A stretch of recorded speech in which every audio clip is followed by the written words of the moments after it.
उसको स्वयं ब्रह्मा जी ने वरदान दिया था कि तुम्हें कोई देवता नहीं मार सकता, तुम्हें सिर्फ एक मनुष्य ही मार सकता है, वो भी तब जब तुम्हारी नाभि पर वार किया जाए। उसकी मौत देवताओं के श्राप द्वारा हुई थी। उसको मारने के बाद स्वयं राम जी ने भी उसकी पूजा की थी। उसने भगवान शिव को लंका ले जाने के लिए कैलाश पर्वत को भी उठा लिया था। दुनिया आज भी उसे एक देवता की तरह पूजती है। दोस्तों, हम बात कर रहे हैं तीनों लोकों पर राज करने वाले दशानंद रावण के। आज के वीडियो में हम आपको रावण से जुड़ी कुछ ऐसी ही बातें बताएंगे जिनसे आज भी लोग अनजान हैं। दोस्तों, आज रावण को उसके अहंकार और उसकी जिद के लिए याद किया जाता है, लेकिन प्राचीन समय में उसको देवताओं की घोर तपस्या के लिए भी जाना जाता था, जिनके आशीर्वाद से ही रावण तीनों लोकों पर अपना कब्जा कर सका।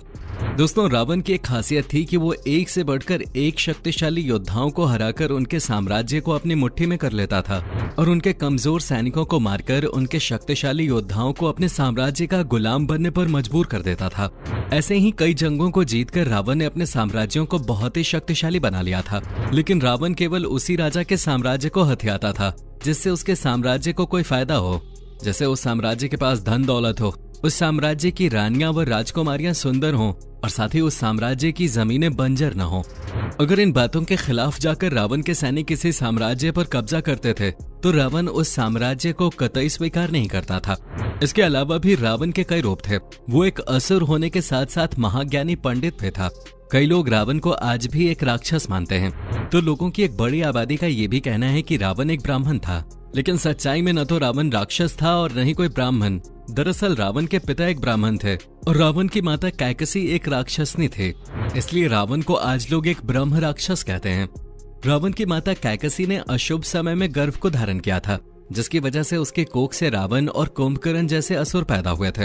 आपको बता दें, रावण शिव जी का बहुत बड़ा भक्त था और कहा तो ये भी जाता है कि उस समय पूरी दुनिया में रावण से बड़ा शिव जी का कोई दूसरा भक्त नहीं था। इसलिए रावण ने फैसला किया कि वो शिव जी को लंका में रखेगा, जिसको रखने के लिए रावण ने पूरे के पूरे कैलाश पर्वत को ही उठा लिया था, जिसको देखकर शिव जी को बहुत क्रोध आया और उन्होंने कैलाश पर्वत पर अपना पैर रख दिया, जिसके बाद पर्वत वापस अपने स्थान पे आ गया और रावण का एक हाथ कैलाश पर्वत के नीचे ही दब गया।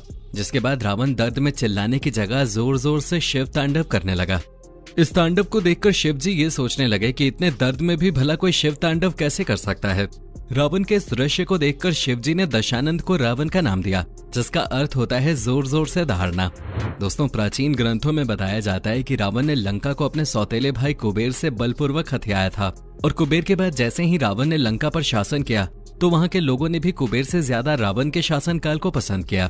कई लोग तो रावण को आज भी श्रीलंका में भगवान की तरह पूजते हैं। लंका में ही नहीं, अपने भारत में भी कई जगहों पर रावण को जलाया नहीं बल्कि श्री राम की तरह पूजा जाता है। उन्हीं में से एक कानपुर में स्थित कैलाश मंदिर भी है, जो सिर्फ दशहरे के दिन ही खुलता है और जैसे ही रावण को जलाया जाता है उससे पहले ही इस मंदिर को बंद कर दिया जाता है और फिर इसे अगले दशहरे पे ही खोला जाता है। दोस्तों, रावण इतना सार ज्ञानी था कि उसके पास सभी प्रकार के शास्त्रों और वेदों का ज्ञान था। उसके 10 मायावी सर उसकी अद्भुत शक्ति को दर्शाते थे। उसकी उच्च दर्जे की नीतियां उसके साहस को बताते थी। उस समय के जितने भी शक्तिशाली राजा और योद्धा थे, उन सभी से रावण हमेशा आगे रहता था। उस समय किसी भी राजा के पास एक भी विमान नहीं था, लेकिन रावण के पास कई पुष्पक विमान थे। ये सारे पुष्पक विमान रावण ने अपने सौतेले भाई कुबेर से हथियाए थे और ये सारे पुष्पक विमान स्वयं ब्रह्मा जी ने कुबेर को दिए थे। इन पुष्पक विमानों की एक खास बात थी कि इनको अपनी मर्जी से छोटा बड़ा किया जा सकता था और उनकी गति को भी अपने मन से घटाया और बढ़ाया जा सकता था। आपको बता दें, इन विमानों के लिए रावण ने 4 हवाई अड्डे भी बनवाए थे। पहला हवाई अड्डा था तोतुपोला कांडा, दूसरा गुरुलुपोथा, तीसरा वरिपोला और चौथा उसानगोड़ा। दोस्तों, चौथे हवाई अड्डे उसानगोड़ा को तो हनुमान जी ने लंका दहन के समय जला दिया था। जब हनुमान जी लंका दहन कर रहे थे तब मेघनाथ ने अपने भाई यानी कि रावण के सबसे छोटे बेटे अक्षय को हनुमान जी से लड़ने के लिए भेज दिया था और बोला था कि तुम्हें अपने आप को साबित करने का इससे अच्छा मौका नहीं मिलेगा। अक्षय भी हनुमान जी से लड़ने के लिए मैदान में उतर गया, लेकिन रावण को पता था कि अक्षय हनुमान जी को नहीं हरा पाएगा। इसलिए रावण ने अक्षय को कई बार रोका, लेकिन अक्षय नहीं रुका और वो हनुमान जी के साथ काफी बहादुरी से लड़ा। लड़ने से पहले हनुमान जी ने उसे कई बार चेतावनी दी, लेकिन वो नहीं रुका और अंत में हनुमान जी ने उसका वध कर दिया, जिससे रावण बहुत क्रोधित हुआ। हालांकि उसने इस होने को पहले ही भांप लिया था। दोस्तों, रावण का दिमाग इतना तेज था कि अगर वो किसी ग्रंथ या पुस्तक को एक बार पढ़ लेता था तो उसे जिंदगी भर नहीं भूलता था। इसलिए रावण ने अपने जीवन में कई पौराणिक ग्रंथ और किताबें लिखी। इन्हीं किताबों में से एक लाल किताब भी है। इस किताब में रावण के द्वारा जितनी भी बातें लिखी गई हैं वो सारी बातें आज बिल्कुल सच होती हैं। इस किताब में सामुद्रिक शास्त्र, हस्तरेखा और जन्म कुंडली के बारे में विस्तार से लिखा गया है। आजकल के काला जादू करने वाले बाबा आम लोगों को लूटने के लिए इस किताब का काफी इस्तेमाल करते हैं। दोस्तों, रावण जितना बुद्धिमान था उतना ही शक्तिशाली भी था। उसकी ताकत का अंदाजा आप इसी बात से लगा सकते हैं कि जब रावण के बेटे मेघनाद का जन्म हो रहा था तब रावण ने सभी ग्रहों को 11वें स्थान पर विराजमान होने का आदेश दिया था। ऐसा करने से रावण का बेटा मेघनाद अमर हो जाता, पर ऐसा संभव नहीं हो पाया क्योंकि शनिदेव ने अंतिम क्षणों में अपनी चाल बदल ली थी।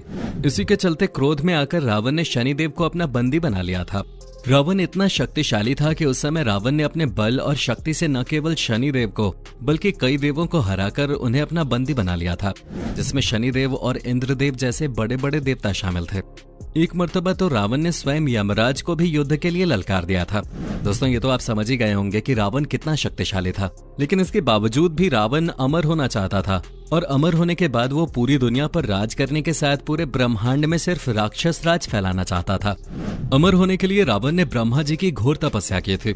रावण कई वर्षों तक इस तपस्या में लीन रहा था, जिसके बाद रावण की इस तपस्या को देखते हुए ब्रह्मा जी भी प्रसन्न हो गए। इसके बदले में रावण ने ब्रह्मा जी से अमर होने का वरदान मांगा, लेकिन ब्रह्मा जी ने रावण को अमरता का वरदान देते हुए अंत में कहा था कि तुम्हारी जान तुम्हारी नाभि में स्थित होगी, क्योंकि तुम्हारी नाभि में अमृत होगा और तुम्हें कोई देवता नहीं मार पाएगा।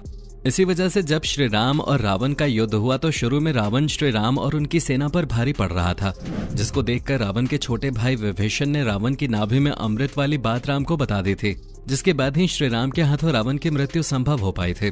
दोस्तों, कई पौराणिक कथाओं में ये बताया गया है कि रावण को पता था कि उसका वध विष्णु के एक अवतार के हाथों होगा, तभी जाकर उसे मोक्ष की प्राप्ति होगी।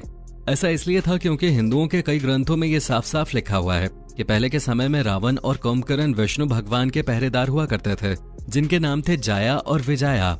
विष्णु भगवान जी से जुड़े होने के कारण उन दोनों के अंदर अहंकार कूट कूट कर भरने लगा था। एक दिन कुछ ऋषि विष्णु जी से मिलने आए और इन दोनों ने उन ऋषियों को डराकर भगा दिया। ये देखकर उन ऋषियों को बहुत क्रोध आया और उन ऋषियों ने श्राप देते हुए कहा कि अब तुम विष्णु जी से जुड़े नहीं रहोगे। ऐसा देख वो दोनों ऋषियों से माफी मांगने लगे। फिर अंत में ऋषियों ने कहा कि तुम दोनों अगले जन्म में विष्णु के अवतार के दुश्मन बनोगे। और जैसे ही उनका अगला जन्म हुआ तो वो रावण और कुंभकर्ण बन के पैदा हुए। तभी वो उस जन्म में विष्णु जी के अवतार श्री राम के दुश्मन बने थे। युद्ध में जब श्री राम जी की सेना रावण की मायावी सेना पर भारी पड़ने लगी थी, तब रावण घबराने लगा था और उसे अपनी हार सामने दिखने लगे थे।